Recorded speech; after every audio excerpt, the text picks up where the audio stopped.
Hey there. It's time for our daily lectionary reading for Saturday, April 9th.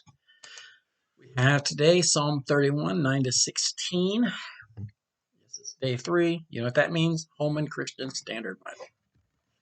Leviticus 23, 1 to 8. And then our gospel is Luke 22, 1 to 13. Psalm 31. Be gracious to me, Lord, because I am in distress. My eyes are worn out from angry sorrow. My whole being is well. Indeed, my life is consumed with grief, and my years with groaning. My strength has failed because of my sinfulness, and my bones waste away.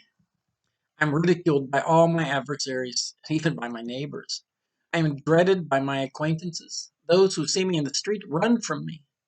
I am forgotten, gone from memory, like a dead person, like broken pottery.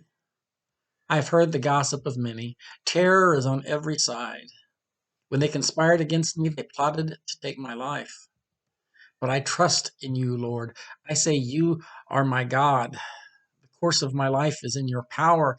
Deliver me from the power of my enemies and from my persecutors. Show your favor to your servant. Save me by your faithful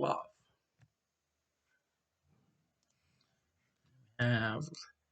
Leviticus 23, 1 to 8. We're talking about festivals, the Sabbath, the Passover, and unleavened bread. Those are our headings here. The Lord spoke to Moses, saying, Speak to the people of Israel and say to them, These are the appointed festivals of the Lord that you shall proclaim as holy convocations, my appointed festivals. 6 days shall work be done, but the seventh day is a Sabbath of complete rest, a holy convocation. You shall do no work. It is a Sabbath to the Lord throughout your settlements.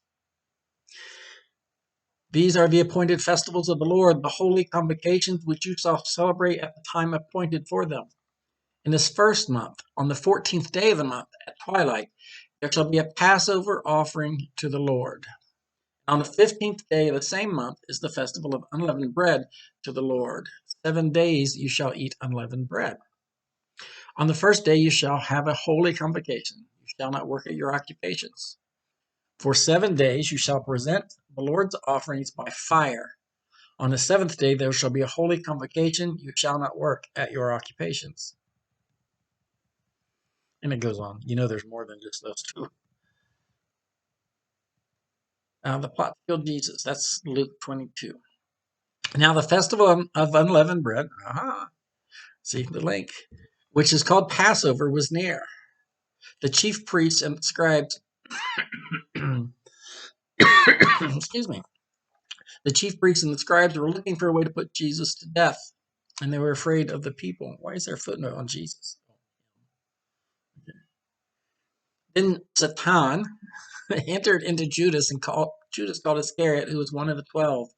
And he went away and conferred with the chief priests, officers of the temple police, about how he might betray him to them. They were greatly pleased and agreed to give him money. So he consented and began to look for an opportunity to betray him to them when no crowd was present. The preparation of the Passover. Then came the day of unleavened bread, on which the Passover lamb had to be sacrificed. So Jesus sent Peter and John, saying, Go and prepare the Passover meal for us that we may eat it. And they asked him, Where do you want us to make preparations for it? Listen, he said to them, When you have entered the city, a man carrying a jar of water will meet you. Follow him into the house he enters, and say to the owner of the house, The teacher asks you, Where is the guest room where I may eat Passover with my disciples? He will show you a large room upstairs, already furnished.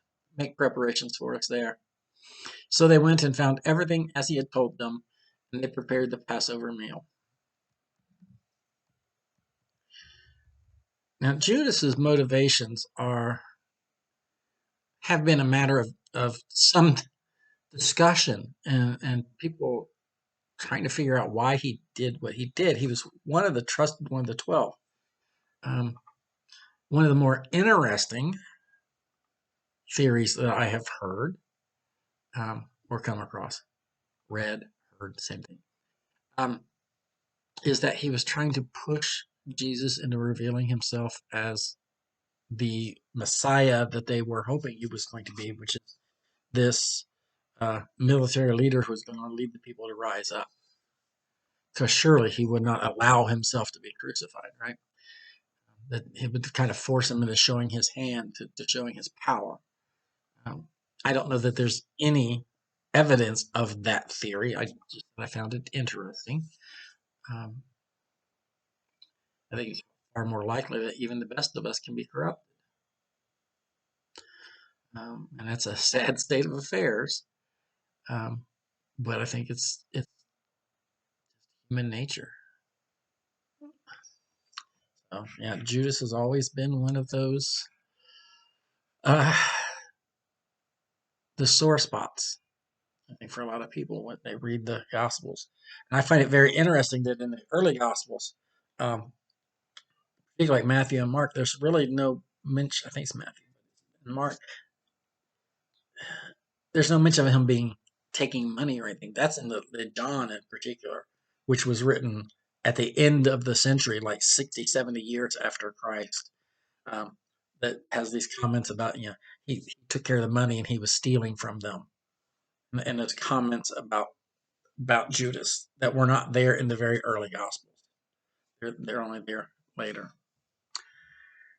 Yeah, he got a reputation. By the time John was written, he'd had that reputation. All right, that's enough for today. I'll see you guys.